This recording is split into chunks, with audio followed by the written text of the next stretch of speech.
우리를 사랑하시는 하나님께서 오늘 우리에게 주시는 하나님의 말씀은 시편 13편 1절부터 6절까지의 말씀입니다. 시편 13편 1절부터 6절까지 말씀입니다. 제가 가진 성경으로 구약 810면에 있습니다. 우리 귀한 하나님의 말씀을 우리 한 절씩 나누어서 교독하도록 하겠습니다. 여호와여, 어느 때까지니이까? 나를 영원히 잊으시나이까? 주의 얼굴을 나에게서 어느 때까지 숨기시겠나이까? 나의 영혼이 범죄하고 종일토록 마음에 근심하기를 어느 때까지 하오며 내 원수가 나를 치며 자랑하기를 어느 때까지 하리이까? 여호와 내 하나님이여, 나를 생각하사 응답하시고 나의 눈을 밝히소서. 두렵건대 내가 사망의 잠을 잘까 하오며 두렵건대 나의 원수가 이르기를 내가 그를 이겼다 할까 하오며 내가 그를 때에 나의 궤적들이 기뻐할까 하나이다. 나는 오직 주의 사랑을 의지하여 싸우니 나의 마음은 주의 구원을 기뻐하리이다. 내가 여호와를 찬송하리니 이는 주께서 내게 은혜를 베푸시리로다. 아멘. 저는 오래간만에 여러분 교회에 온 것 같아요. 그래서 무척 떨리는 마음, 반가운 마음으로 왔는데요. 저를 기억하시는 분 계신가요? 예, 한두 분 기억하시고 나머지 분들은 뻘쭘한데요. 제가 곰곰이 생각해 보니까 지금까지 1000교회 이상을 설교를 다녔던 것 같은데요.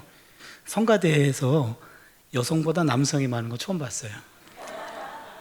예, 그래서 여기 앉아 계신 여성분들 회개하시고 여기 많이 참석해 주세요. 예, 진짜 처음이거든요. 그래서 좀 신선하게 좀 다가왔습니다. 오늘 축도는 구약 히브리어 축도를 할 겁니다. 여러분 너무 생소해하지 마시라고 미리 말씀을 드리고 그리고 말씀을 나누도록 하겠습니다. 오늘 말씀 제목은 품기도의 영성인데 이게 무슨 내용이지 고민하시는 분이 좀 있을 거예요. 기도가 기도할 때 기도가 아니거든요. 그래서 이게 무슨 기도할 때 바람이 부나 이게 이해가 안 갈 것 같아서 좀 궁금해하실 것 같은데 천기를 누설하고 설교 시작할게요. 기도에 관한 이야기인데 어떤 내용인지 여러분 기대하면서 말씀을 따라와 주시기를 바랍니다. 구약 성경은 4덩어리로 구성되어 있어요. 오경, 역사서, 시가서, 예언서 이렇게 4개가 뭉쳐진 것이 구약입니다. 오경은 5권이고 역사서는 12권입니다. 17권은 하나님이 역사 속에서 남긴 구원 행동이 기록되어 있고요. 예언서도 17권인데 하나님이 예언자를 통해서 주신 말씀이 기록되어 있습니다. 17권은 행동, 말씀. 나머지 시가서, 욥기, 시편, 잠언, 전도서, 아가 5권은 하나님의 행동, 하나님의 말씀에 대한 인간의 응답이에요. 34권은 하나님의 계시, 5권은 계시에 대한 인간의 응답 이렇게 됩니다. 그래서 구약 성경은 하나님의 계시와 인간의 응답이 합작한 것, 이게 구약 성경입니다. 특별히 구약에서는요, 하나님의 행동과 말씀에 대해서 가장 민감하게 반응한 사람이 시인입니다.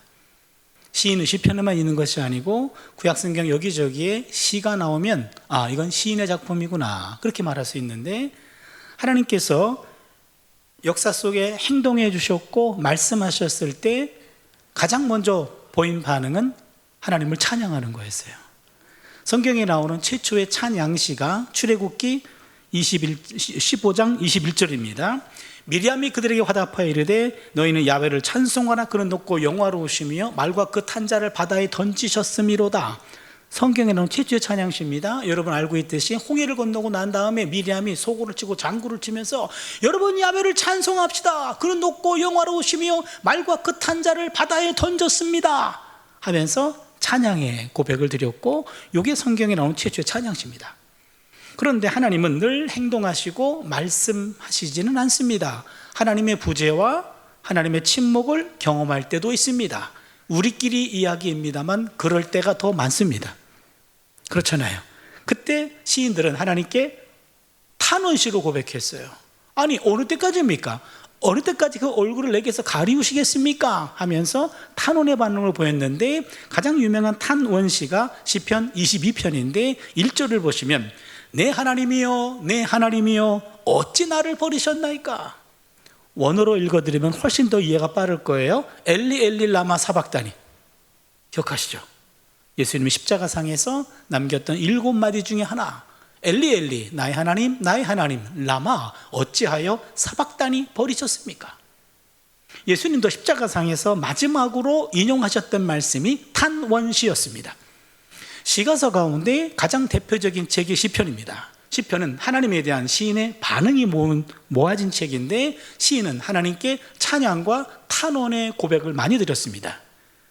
그래서 시편은 노래책, 찬양은 노래고 그리고 탄원은 기도입니다. 그러기에 시편은 노래책이면서 기도책입니다. 인간이 하나님과 소통할 수 있는 합법적인 통로는 찬송과 기도 두 가지입니다. 야고보서 5장 13절을 보시면 너희 중에 고난당하는 자가 있느냐 그는 기도할 것이요 즐거워하는 자가 있느냐 그는 찬송할지니라. 고난당할 때는 기도, 그리고 즐거워할 때는 찬송하는 것, 이 두 가지가 하나님과 소통할 수 있는 방법입니다. 우리가 오늘 함께 읽은 시편 13편 대표적인 탄원시입니다. 탄원시는 고통 중에 있을 때, 힘들고 어려울 때 하나님께 드리는 기도입니다. 근데 우리가 평소 힘들고 어려울 때 하는 기도, 그게 개인 탄원 기도거든요. 오늘 대표 기도하시는 건 이건 대표 기도고, 혼자 기도할 때, 문제가 있어 생겼을 때 하는 기도는요 5가지 순서와 요소가 있어요. 여러분 잘 기억하셔야 됩니다. 첫 번째는요 하나님을 불러요. 하나님. 두 번째는 불평합니다. 세 번째는 간구합니다. 네 번째는 신뢰를 고백합니다. 다섯 번째는 찬양합니다. 더 쉽게 말씀드려 볼게요. 하나님 불렀습니다. 나 죽을 것 같아요. 불평합니다. 살려주세요. 간구합니다. 그리하실 거죠? 신뢰를 고백합니다. 할렐루야. 찬양합니다. 요 5가지가 모아진 아주 교과서적인 책이 우리가 함께 읽었던 시편 13편이에요. 13편 다시 한번 성경을 볼게요. 야훼여, 하나님 불렀습니다. 어느 때까지니까 나를 영원히 잊으시나이까? 주의 얼굴을 나에게서 어느 때까지 숨기시겠나이까? 나의 영혼이 번민하고 종일토록 마음에 근심하기를 어느 때까지 하며 내 원수가 나를 치며 자랑하기를 어느 때까지 하리이까? 뭐죠? 불평. 좋습니다. 3절과 4절입니다. 야훼 내 하나님이여 나를 생각하사 응답하시고 나의 눈을 밝히소서. 두렵건대 내가 사망의 잠을 잘까 하며 두렵건대 나의 원수가 이르기를 내가 그를 이겼다 할까 하며 내가 흔들릴 때 나의 대적들이 기뻐할까 하나이다. 뭐죠? 간구. 좋습니다. 5절 나는 오직 주의 사랑을 의지하여 싸우니 나의 마음은 주의 구원을 기뻐하리이다. 뭐죠? 신뢰. 6절 내가 야훼를 찬송하리니 이는 주께서 내게 은덕을 베푸심이로다. 뭐죠?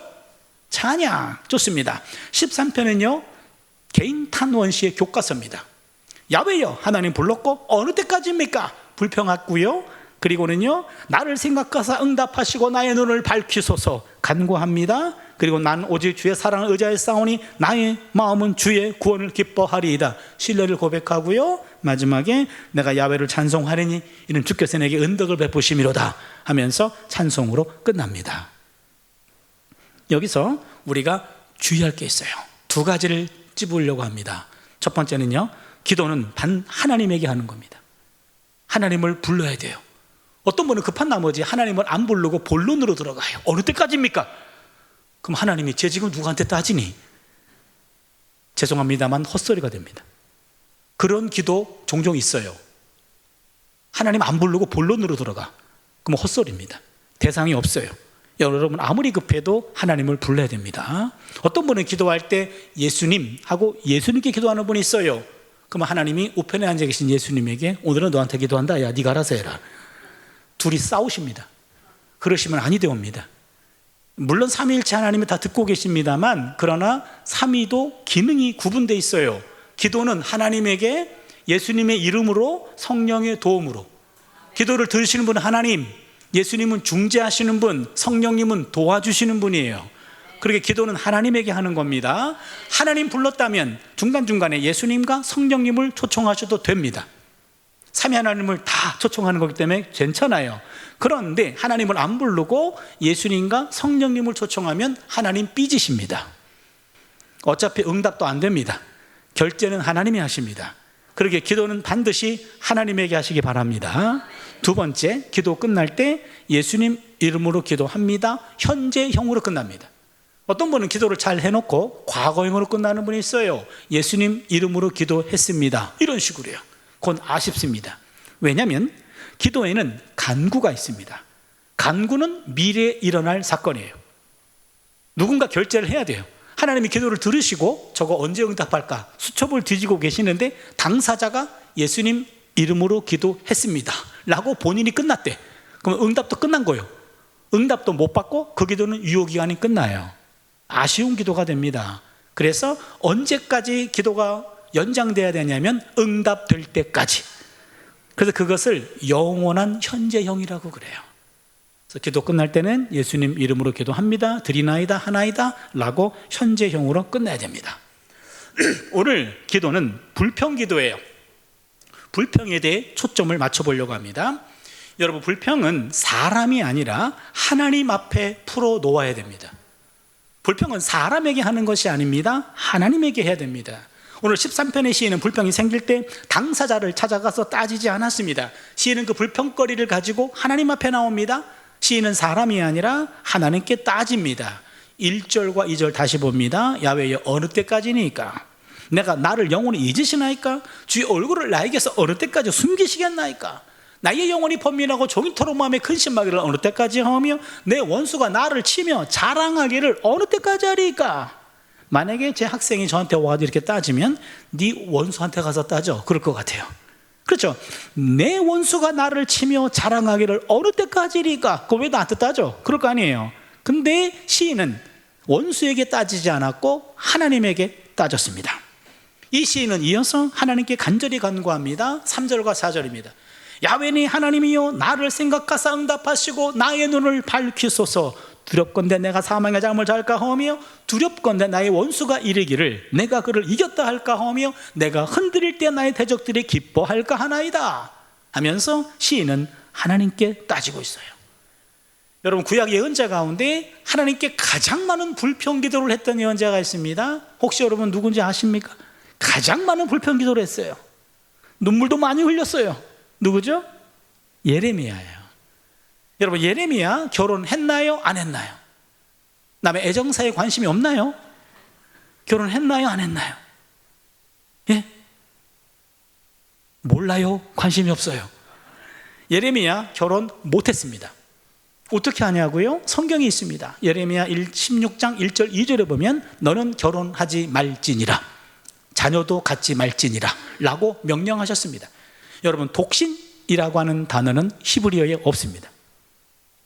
개념도 없는 삶을 하나님은 예레미야에게 강요하셨습니다. 왜냐하면 예레미야는 국가 멸망을 예언했던 유일한 예언자고 국가 멸망을 경험했던 유일한 예언자입니다. 예레미야 예언자만 국가 멸망을 경험했어요. 나라가 망한다고 예언했고 나라는 실제로 망했고 본인도 포로로 끌려갔다가 풀려난 사람입니다. 그래, 구약 역사 가운데 587년에 예루살렘과 시온이 망했던 것을 경험했던 유일한 예언자예요. 입만 열면 나라 망한다고 예언했습니다. 하나님 그 말씀을 주셨어요. 그렇기 때문에 예레미야는 국가 지명 수배자가 됐고요, 가족들도 그를 이해하지 못했고 고향 사람들은 그를 제거하려고 했어요. 누구에게도 이해받지 못했습니다. 그런 예레미야. 근데 너무 답답해. 내 말이 아니에요. 하나님이 주신 말씀이에요. 그거를 증거했더니 덜 돌아오는 거는요, 핍박이에요. 이해받지 못합니다. 하나님께 와서 따집니다. 예레미야 12장 1절입니다. 야훼여 악한 자의 길이 형통하며 반역한 자가 다 평안하면 무슨 까닭입니까? 하나님, 반역한 자가 형통해요. 악한 자가 형통해요. 이게 왜 그런 거예요? 이게 이해가 안 됩니다. 하나님 주신 말씀이에요. 전했어요. 듣는 사람 가운데 일부가 조직을 해가지고 예레미야를 제거하려고 그래요. 해코지해요. 죽이려고 해요. 함정을 파요. 근데 그 사람들은 형통해. 그 사람들은 평안해. 난 점점 힘들어. 이게 뭐예요, 하나님? 지금 뭐 하시는 거예요? 거기서 끝나지 않습니다. 예레미야 15장 15절을 보니까 야훼여 주를 위하여 내가 부끄러움 당하는 줄을 아시옵소서. 하나님 때문에 내가 지금 부끄러움 번 당하고 있어요. 하나님 계속해서 따지고 있어요. 만약에 제 학생이 와가지고 이렇게 2번 따지면 넌 죽을래? 그럴 것 같아요.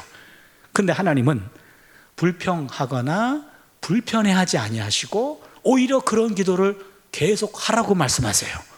예레미야 33장 3절입니다. 너는 내게 부르짖으라. 내가 내게 응답하겠고 내가 알지 못하는 크고 은밀한 일을 내게 보이리라 하면서 하나님은 그런 기도를 계속 하라고 말씀하십니다. 욥이란 사람 있죠. 잘 나가던 사람이죠. 부유했던 사람입니다. 근데 까닭 없는 엄청난 재앙을 당합니다. 재산 다 날렸고 자녀 10명 다 죽었고 본인도 몹쓸 병에 걸려 죽음 앞에 서게 되었습니다. 까닭이 없는 고난이에요. 하나님께 따질 수밖에 없었어요.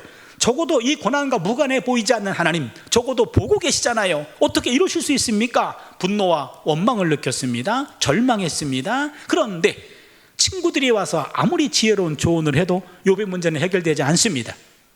욥은요 결국 하나님께 따집니다. 욥기 19장 6절을 보시면 하나님이 나를 억울하게 하시고 자기 그물로 나를 애워싸신 줄을 알아야 할지니라. 하나님이 나를 억울하게 하셨어요. 하나님의 그물로 나를 애워싸신 줄을 하나님 알아야 됩니다. 욥기 19장 21절에 하나님의 손이 나를 치셨구나, 결국 하나님이 치신 것 아닙니까? 라고 거칠게 따지고 불평합니다. 그런데 하나님은 그 욥을 내치지 아니하셨고 욥을 만나주셨고 욥의 문제가 풀어졌어요. 하박국이란 예언자도 마찬가지입니다. 하박국 1장 2절을 보면 야훼여 내가 부르짖어도 주께서 듣지 아니하시니 어느 때까지니까? 구약에 나오는 신앙의 거장들 13편의 다윗도 그랬고 예레미야도 그랬고 욥도 그랬고 하박국도 그랬고요, 하나같이 불평을 사람들에게 쏟아붓지 않았고 하나님께 토해냈습니다. 불평은 사람에게 하는 게 아닙니다. 불평은 하나님에게 하는 겁니다. 불평과 불만이 사람에게 향하면 분자가 돼요. 불평 분자, 불만 분자가 됩니다. 아무리 친한 사이라 할지라도요 불평 한 번은 들어줄 수 있어요. 그러나 만날 때마다 불평 불만하면은요 불편해집니다. 부담스러워져요. 여러분, 불평과 불만은 사람에게 하는 것이 아닙니다. 불평과 불만이 하나님을 향하면 그게 기도가 될 줄로 믿습니다. 이 이야기를 어느 교회에서 제가 나눴어요. 끝나고 이제 장로님하고 권사님하고 식사를 하는데 그 장로님이 얼굴이 활짝 피셨어. 오늘 제가 충격적인 은혜를 받았대요. 왜요? 그랬더니 당신은 60평생 하나님한테 불평하면 안 되는 줄 알았대요. 그래서 한 번도 하나님께 불평해 본 적이 없대요. 근데 오늘부터 좀 자유함을 얻었대요. 저는 그 얘기를 듣고 상당히 충격받았어요. 아니 60평생 하나님께 불평을 한 번도 안 했다면 그 불평을 누구한테 쏟아부었을까? 옆에 앉아 계신 권사님이 불쌍해 보였어요. 여러분, 불평은 가까운 사람에게라도 하는 게 아니에요. 불평이 생기면 하나님 찾아가시길 바랍니다. 불평은 기도의 상위에 올려놓아야 됩니다. 따라서 불평은 단순한 골칫거리가 아닙니다. 불평은 알고 보면 기도거리입니다. 불평이 치밀어 오를 때 오늘 누구든지 만나기만 해 라고 사람 기다리지 마시고요, 본인이 하나님을 찾아가시기를 바랍니다. 불평이 치밀어 오를 때 하나님 앞에서 기도할 때임을 깨달을 수 있기를 바랍니다. 하나님께 불평하면 그게 결국 기도가 돼요. 불평이 기도로 채워지면 어느 순간 감사와 찬양으로 바뀝니다. 이게 오늘 13편의 시인을 통해 우리가 배우는 바입니다. 13편의 시인은 하나님 앞에서 불평했습니다. 간구 기도를 했습니다. 어느 순간 마음이 한순간에 바뀌었어요. 그게 13편 5절에 표현됩니다. 나는 오직 주의 사랑을 의지하여 싸우니 나의 마음은 주의 구원을 기뻐하리이다. 바뀌었어요. 하나님 앞에서 불평하고 탄원하고 통곡의 기도를 하던 시인은 갑자기 신뢰를 확신합니다. 그리고는 하나님이 자신의 기도를 응답해 주실 것을 믿게 되고 이제는 자연스럽게 찬양이 흘러넘칩니다. 그게 6절입니다. 내가 야훼를 찬송하리니 이는 주께서 내게 은덕을 베푸심이로다. 그러면 여러분 생각해 보세요. 하나님, 나 죽을 것 같아요, 살려주세요. 여기까지는 울면서 한 기도예요. 근데 갑자기 그리 하실 거죠, 할렐루야, 웃어요. 울다가 웃어요. 여러분, 그런 기도 해보신 적 있죠? 답답하고 원망과 통곡 속에 하나님께 울면서 기도했는데 끝날 때는 찬양으로 끝나는 경험이 있잖아요. 왜 그러세요? 기도하다가 미쳤습니까? 그 현상, 울면서 기도하다가 웃게 된다, 무슨 일이 있었는가? 요거를 우리 구약학에서는요 이렇게 표현합니다. 개인 탄원 시에 나타난 분위기 급변의 동인에 관한 연구. 표현이 고급지죠. 똑같은 말인데 왜 울다가 웃니? 뭔 일이 있었니? 요게 개인 탄원 시에 나타난 분위기 급변의 동인에 관한 연구. 3번과 4번 넘어갈 때 뭔 일이 있었는가? 요 원인을 찾아낼 때마다 시편 박사가 배출됐어요. 여러분 지금 말씀 듣는 태도가 박사급이에요 지금. 그래서 제가 오늘 이론을 처음으로 여러분에게 소개하려고 그래요. 지금까지 들어본 적도 없고요, 앞으로 들을 일도 없습니다. 여러분 오늘 오신 거 복된 일인데 여러분 들으시고 아무한테도 가르쳐 주지 마세요. 여러분만 알고 계세요. 첫 번째 이론입니다. 미래 구원 사건의 선취 이론. 미래 구원 사건의 선취 이론. 무슨 말이냐면 불평 중에 하나님께 기도하잖아요. 그러면 어느 순간 내가 갖고 있는 문제가 해결될 것 같은 확신에 이르게 됩니다. 요거예요. 인간의 불평에 기도를 통하면 하나님의 영으로 세례를 받아서 어느 순간 불평이 사라지고 그 자리에 감사로 채워집니다. 사실 불평은요 환경에서 나오는 게 아니에요. 불평은 마음에서 나와요. 기도도 마음에서 나옵니다. 그래서 기도하면 환경보다 마음을 변화시킵니다. 아직 응답되지 않았습니다. 하지만 기도자의 마음은 이미 해결됐다라는 확신으로 가득 차게 됩니다. 이런 신뢰 확신이 기도자라 하여금 미리 감사 찬양을 표현하도록 하는 거지요. 미래에 일어날 구원 사건을 선취해서 이것을 현재화하는 거예요. 미래의 에너지를 선취해서 현재 사용하는 겁니다. 그걸 통해 기도가 바뀌게 되는 거예요. 두 번째 이론, 과거 구원 사건의 회상 이론. 과거 구원 사건의 회상 이론. 이건 뭐냐면 불평 중 하나님께 기도하다 보면은요 과거에도 어려운 일이 있었는데 하나님이 해결해 주셨어. 요게 생각이 나는 거예요. 그동안 잊혀졌어요. 근데 새로운 문제가 생기자 그동안 게을렀던 기도의 단을 다시 쌓여 기도하다 보니까 아하, 옛날에는 더 큰 문제였어. 하나님이 나 그 문제를 해결해 주셨어. 요게 생각이 나요. 그렇게 되면 기도가 아하, 이 문제도 해결이 되겠네, 이렇게 되는 거예요.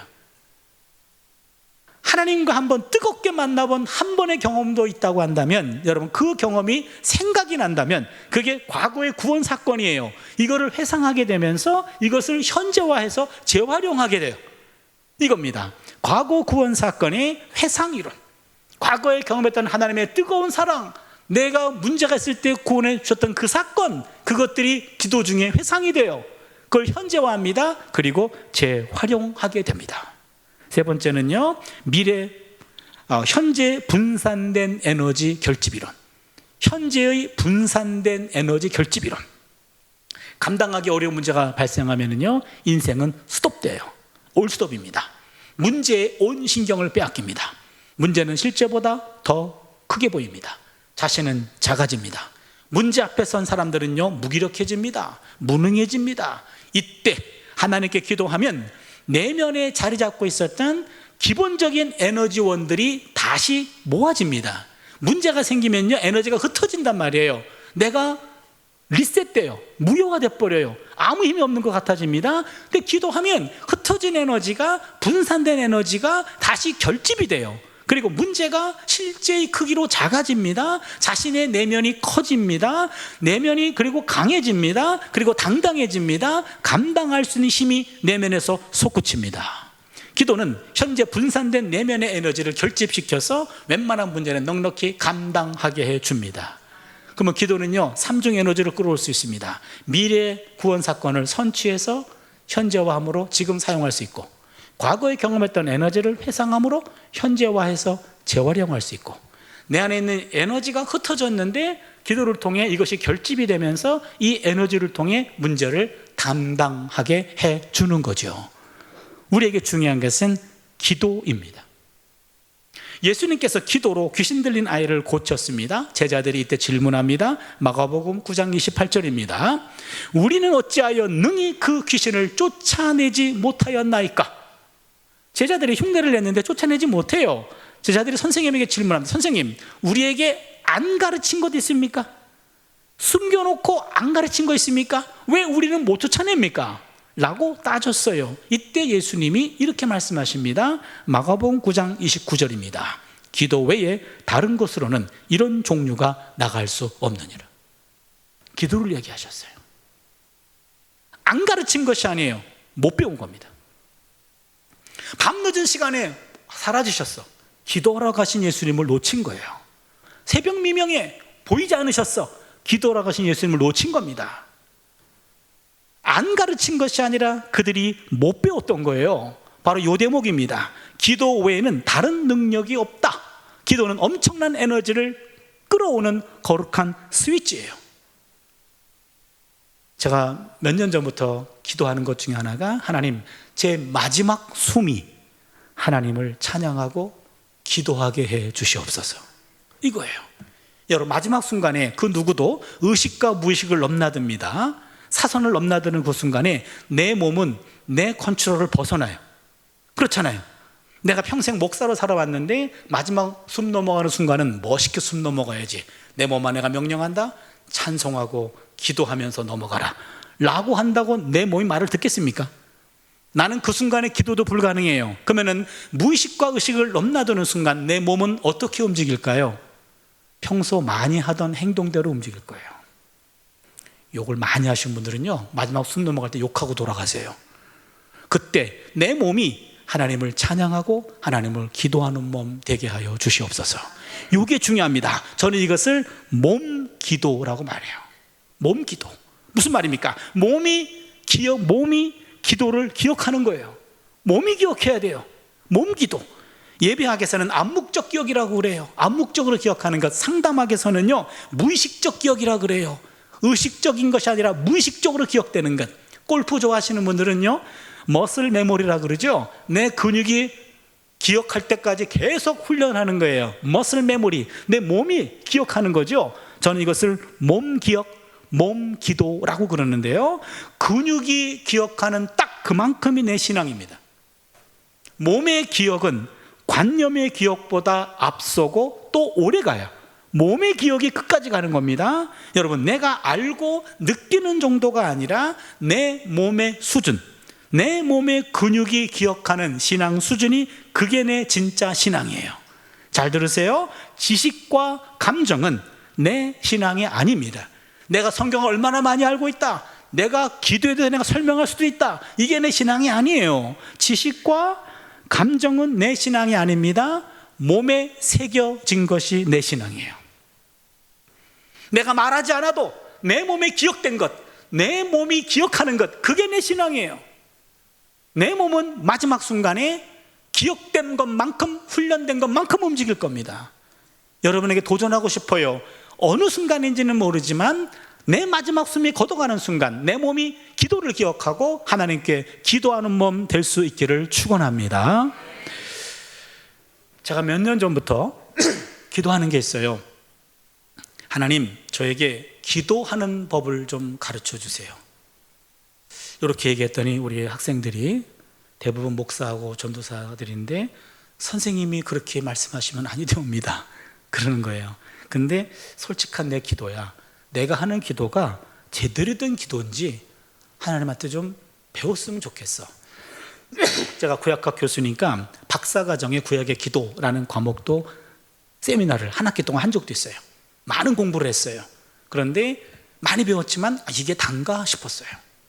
그래서 아직도 해결되지 않았어요. 신약의 학자 가운데 기도에 관한 책을 쓰신 분들이 있어가지고 그 책을 모았어요. 영성가들의 기도에 관한 책들을 보았어요. 목사님들 가운데 기도가 기쁘신 분들이 있어요. 그분들의 책을 봤어요. 한 4, 50권 정도를 틈틈이 봤는데 많이 배웠어요. 그런데 이게 단가 싶었어요. 해결이 안 돼요. 책 가지고 안 돼요. 그래서 결단했어요. 기도는 기도로 배운다. 기도는 기도로 배운다. 그래서 저는 목사지만 새벽 기도는 못 나가거든요. 새벽 1시, 2시까지 성경을 연구하는 게 제 몸에 배가지고, 그때까지 성경을 연구하고 새벽에는 이불 속에서 입신하고 있어요. 친구 목사들이 맨날 그것 때문에 저한테 뭐라 그러는데, 그럴 때마다 제가 그러죠. 야, 기도는 영혼의 호흡인데 넌 꼭 새벽에만 기도하냐? 호흡은 24시간 하는 거 아니니? 난 24시간 호흡하고 있어. 24시간 기도한다고 해도 틀린 말은 아니지. 요따오 말하는 사람 치고 기도하는 사람 못 봤어요. 제가 그랬거든요. 그래서 너무 답답해가지고 교회 옆으로 이사를 갔어요. 교회 옆으로 이사를 갔어요. 그래서 학교에서 퇴근하면 일단 교회로 출근합니다. 매일 교회 밤에 출근. 교회에서 기도하고 집으로 완전 퇴근. 이게 2015년 3월 달부터 시작해서 지금 한 8년 넘어가고 있어요. 매일매일 교회 가서 우리 교도 요 4줄인데 왼쪽에서 두 번째 요 줄의 맨 뒤쪽에 그 자리는 우리 담임 목사님, 사모님이 거기서 기도하시더라고요. 그래서 남의 나와바리는 침범하지 않기로 했어요. 그 앞자리를 찜했어요. 고기를 찜해놓고 그 자리가 제 기도 자리입니다. 매일 밤 거기서 기도합니다. 일정한 자리에서 일정한 센티미터를 재놓고 거기서 기도해요. 어느 경우에는 몸이 너무 안 좋아가지고 조퇴를 했어요. 집에 와서 쉬고 싶어요. 근데 하나님이 그날도 기다리실 것 같아. 무거운 몸을 이끌고 그냥 그 자리에 턱턱 앉았어요. 그리고 하나님께 기도해요. 하나님, 오늘은 내가 와 준 것만 해도 고마워하세요. 오늘은 내가 말 한마디도 못하니까 오늘은 좀 당신이 좀 말하세요. 제 잠정적인 결론이에요. 기도는 대화라기보다는 사귐이에요. 사귐. 하나님과 사귀는 거예요. 그날은 내가 말할 수 없는 상태니까 하나님 좀 말씀하세요. 그런데 내가 만난 하나님은 아주 과묵하신 하나님이라 한 말씀도 없으셔. 전 지금까지 하나님의 음성을 들어본 적이 없어요. 말씀이 없으셔. 그분은 나만 말해. 그러니까 기도는 대화가 아니에요. 알고 봤더니 사귐이에요. 사귐. 기도가 늘 잘 되는 게 아니에요. 1년에 한 몇 번 정도는요 기도가 정말 잘 될 때가 있어요. 그때는요 내가 그분 안에, 그분이 내 안에 있는 걸 느껴요. 합의를 느낍니다. 그게 하나님과 접속된 거거든요. 그때는 말 한마디 하지 못하는 그 순간 오히려 그 경험할 때가 더 많아요. 서로 말은 없어. 그러나 내가 그 안에, 그분이 내 안에 있는 이런 합의를 경험할 때가 있어요. 기도는 사귀는 거구나. 톰 라이트라는 유명한 신약학자가 있는데 이분이 이런 말을 남겼습니다. 기도란 우리가 사는 세계와 하나님의 세계가 멀리 떨어져 있지 않다라는 신비로운 사실과 관련이 있다. 우리의 삶과 하나님의 삶은 동떨어진 것이 아니다. 성경에서 말하는 땅과 하늘이라고 부르는 땅이라는 우리의 실제와 하늘이라고 하는 하늘의 실제는 서로 꼭 들어맞도록 돼 있다. 이렇게 표현했어요. 무슨 말이냐면 하늘과 땅이 실제로 만나는 핵심 장소 중에 하나가 기도다라고 말한 거예요. 기가 막힌 얘기입니다. 무슨 얘기입니까? 하늘과 땅이 만나는 핵심적인 장소가 기도라는 거예요. 하늘의 것을 땅으로 끌어들이는 게 기도고 땅의 것을 하늘로 올리는 게 기도예요. 늘 제가 일정한 장소에 늘 기도하다 보니까 어느 순간은요 내 몸이 내 궁둥이 자국을 느낄 때가 있어요. 그럼 그날은 몇 번 움직이면은 쫙 접속이 돼요. 그 순간은 찌릿해져요. 하늘과 만난 것 같아. 만나는 그 순간, 접속이 되는 순간은요 하늘과 땅이 만나는 걸 몸이 느껴요. 바로 그겁니다. 여러분에게 도전하고 싶어요. 기도에 관한 메시지 많이 들었을 거예요. 기도하면 좋지, 남 얘기같이 들었을 거예요. 아닙니다. 우리가 하나님 앞에 서는 순간, 그 순간까지 우리가 해야 될 일은요 기도의 자리를 사수하는 겁니다. 내 몸의 흔적이 새겨질 만큼 그 자리를 만들고 거기에서 내 몸이 기억할 수 있도록 바로 기도하는 거예요. 내 몸이 기도를 기억한다. 내 근육이 기도를 기억한다. 그리 되면 하늘과 땅이 만난다니까요. 하늘의 것을 땅으로, 땅의 것을 하늘로 올리는 그 거룩한 자리가 기도의 자리인 줄로 믿습니다. 여러분의 기도의 자리를 정하세요. 오늘부터 practice. 이 자리에서 당신의 기도의 자리를 정하시고 거기에 내 몸의 흔적이 남을 때까지 하나님과 접속을 경험하면서 하나님과 사귐을 쌓아나갈 수 있기를 주님의 이름으로 축원합니다. 여기서 끝나도 되는데 설교 제목이 설명이 안 돼서 한 5분만 시간을 좀 더 주세요. 류호준 교수님의 일상을 걷는 영성이라는 책이 있는데요 거기에 나오는 얘기입니다. 영국 BBC 공영방송 특집 다큐멘터리 한 편이에요. 일본 북쪽 홋카이도 삿포로 지방, 홋카이도 감자같이 생겨가지고 일본이요 오른쪽 메인 위가 홋카이도죠. 여기 삿포로 지방이란 삿포로 지역의 산간 지역에 조그만 크리스찬 고등학교가 있습니다. 좀 경제적으로 낙후된 지역의 모양이에요. 전통은 오래됐지만 그렇게 유명한 고등학교는 아닌 것 같아요. 크리스찬 고등학교인데 하나님 사랑, 이웃 사랑의 교훈입니다. 거기에 서예를 가리키는 여자 선생님이 계셨어요. 학생들에게 글씨만 가르치는 것이 아니라 학생들을 따뜻하게 품어주시는 인격적인 선생님이었습니다. 시험에 실패해서 어깨를 쭉 늘어뜨리는 남학생들이 많아져요. 어깨를 쓰다듬어 주기도 하고, 가정 형편이 어려워서 눈물을 터뜨리는 여학생들은 안아주기도 하는 아주 마음씨 따뜻한 선생님이었어요. 많은 세월이 지났고 은퇴하셨어요. 은퇴한 이후에 또 많은 세월이 지났습니다. 어느 추운 초봄, 마을 사람들은 선생님을 위해서 조촐한 행사를 준비했어요. 선생님의 100세 생일 잔치예요. 최근에 졸업한 젊은 제자부터 옛날에 졸업한 늙은 제자까지 다 모여가지고 풍금을 치면서 생신 축하 노래를 불렀어요. 제자들 도움을 받아서 100개 촛불을 다 껐습니다. 처음부터 끝까지 모든 장면을 필름에 담고 있었던 영국 BBC 기자가 그때 마이크를 갖다 댑니다. 선생님, 지나간 100년 동안의 세월 참으로 긴 세월인데 그 긴 세월을 글자로 남기면 어떻게 남기겠습니까? 먹을 갈았어요. 그리고 드디어 곰곰이 생각하시다가 붓을 들었어. 먹을 묻혔어요. 그리고 3글자를 남겼어요. 이쯤 되면 눈치를 채야 됩니다. 3글자는 우리 설교 제목은 풍기도인데 선생님이 남긴 글자는 풍도기였어요. 풍, 바람 풍자, 도, 길도자, 기, 빌, 기자. 무슨 말입니까? 100년 동안의 삶, 많은 바람을 경험했는데 그 풍도, 바람 부는 그 길 위를 내가 기도하면서 살아왔습니다. 요거예요. 멋있는 말입니다. 풍도기.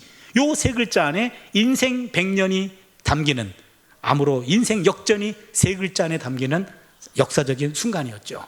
이 글자를 남기고 며칠 뒤 선생님은 세상을 떠났습니다. 그 다큐멘터리 본인은 자신을 가리켜 I'm just a little old lady, 그저 작고 초라한 늙은입니다 라고 말했어요. 그 다큐멘터리 제목은 A little giant lady, 몸집은 작았지만 영웅적인 부인이다. 여기까지가 책의 내용이에요. 제가 곰곰이 생각해 봤습니다. 100년을 사신 선생님은 지나간 100년을 돌아볼 때 풍도기로 정리했다면 우리는 100년을 향해 갑니다. 우리의 남은 삶은 2글자를 바꿔보게 돼요. 풍기도. 무슨 말입니까? 인생에 갑자기 거친 바람이 불면 앞이 보이지 않아요. 그때 기도하면 도, 보이지 않는 길이 보인다. 여기에 풍기도입니다. 바람 없는 인생 없습니다. 직장에 바람이 불고 사회에 바람이 불어요. 인간관계도 바람이 불어요. 가정에도 바람이 있어요. 부부간에도 바람이 불어요. 자녀 바람이 있어요. 건강 바람이 있어요. 물질 바람이 있어요. 바람 없는 인생 한 사람도 없습니다. 인생에 갑자기 바람이 불면 앞이 보이지 않아요. 그때 기도하면 보이지 않는 길도 보이게 될 줄로 믿습니다. 갑자기 바람이 불어 길이 막혀버립니다. 그때 기도하시면 막힌 길도 뚫리게 될 줄로 믿습니다. 갑자기 바람이 불어서 길이 없어져요. 그때 기도하면 없던 길도 생기게 될 줄로 믿습니다. 기억하세요. 기도는 길을 만들어요. 이겁니다. 여러분, 딴 거는 다 잊으셔도요, 풍기도는 기억해 주세요. 바람 불 때 기도하면 길이 생긴다더라. 기도는 길을 만든다더라. 중요한 것은 우리 몸이 기도를 기억하는 몸으로 만드는 일, 오늘부터 시작이에요. 우리 몸이 기도를 기억한다면 마지막 숨도 하나님께 기도하고 한평생 살면서 기도하는 몸을 통해서 하늘과 땅이 접속이 돼서 여러분, 하늘의 은혜를 가지고 이 땅을 살아나가는 우리 모두가 될 수 있기를 주님의 이름으로 축원합니다. 우리 함께 찬양 드리고요, 한번 기도했으면 좋겠습니다. 하나님의 사랑을, 하나님의 사랑을 사모하는 자, 하나님의 평안을 바라보는 자, 너의 모든 것 창조하신 우리 주님이 너를 얼마나 사랑하시는지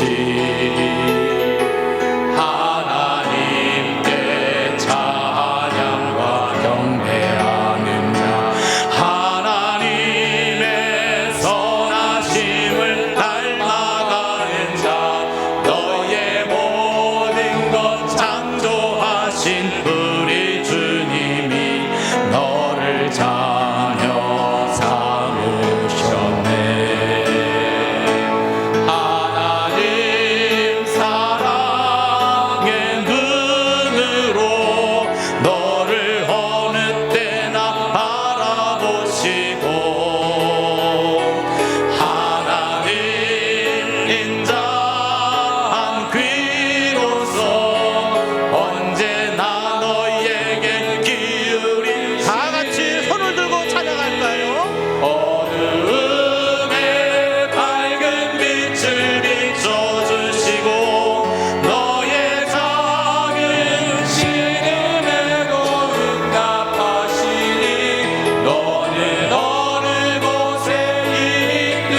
오늘 말씀을 생각하시면서요, 여러분 한 2분만 좀 기도했으면 좋겠습니다. 하나님, 이 몸이 기도를 기억하는 몸 되게 하여 주시옵소서. 풍기도의 영성을 내 몸에 심어 주시옵소서. 주여, 일창드리고 기도합니다. 주여, 하나님 아버지 감사합니다. 하나님 아버지, 우리에게 풍기도의 영성이 필요합니다. 바람 불 때 기도하면 길이 만들어진다고 했습니다. 하나님, 이와 같은 영성이 우리에게 필요합니다. 바람 없는 인생이 없습니다. 내 몸이 기억하는 것, 그것이 내 신앙입니다. 내가 아는 것도, 내가 느끼는 것도 내 신앙이 아닙니다. 하나님 아버지, 내 몸이 기억하는 게 내 신앙입니다. 이제부터 기도의 자리를 청합니다. 기도의 자리에서 하나님과 접속합니다. 하나님과 사귑니다. 하나님과 한 몸이 되어갑니다. 하나님 아버지 앞에 이 몸이 하나님과 대화하며 사귀며 하나님과 교제를 쌓아갈 수 있도록 역사하여 주시옵기를 간절히 바라옵고 원합니다. 기도 외에는 이런 능력에 나갈 수 없다고 했습니다. 제자들이 안 배웠습니다. 못 배웠습니다. 하나님, 우리도 제자와 같이 기도를 못 배우는 어리석은 자가 되지 않도록 하여 주시고, 하나님, 이 순간에 우리에게 주어진 이 기도의 영성, 풍기도의 영성을 배워가게 하여 주시고, 이 몸이 기도를 기억할 수 있도록 역사하여 주시옵기를 간절히 바라옵고 원합니다. 바람 불 때 기도하면은 길이 생긴다고 했습니다. 하나님 아버지, 하나님 기도를 통해서 길을 만들어가는 복된 인생 되게 하여 주시옵소서. 하나님 감사합니다. 이 몸이 기도를 기억하는 몸 되게 하여 주시옵소서. 마지막 숨이 하나님을 찬양하고 하나님을 기도하는 숨 되게 하여 주시옵소서. 바람 불 때 기도하면 길이 생긴다고 했습니다. 풍기도의 영성을 이 몸에 심어 주시옵소서. 예수님의 이름으로 기도드리옵나이다. 아멘.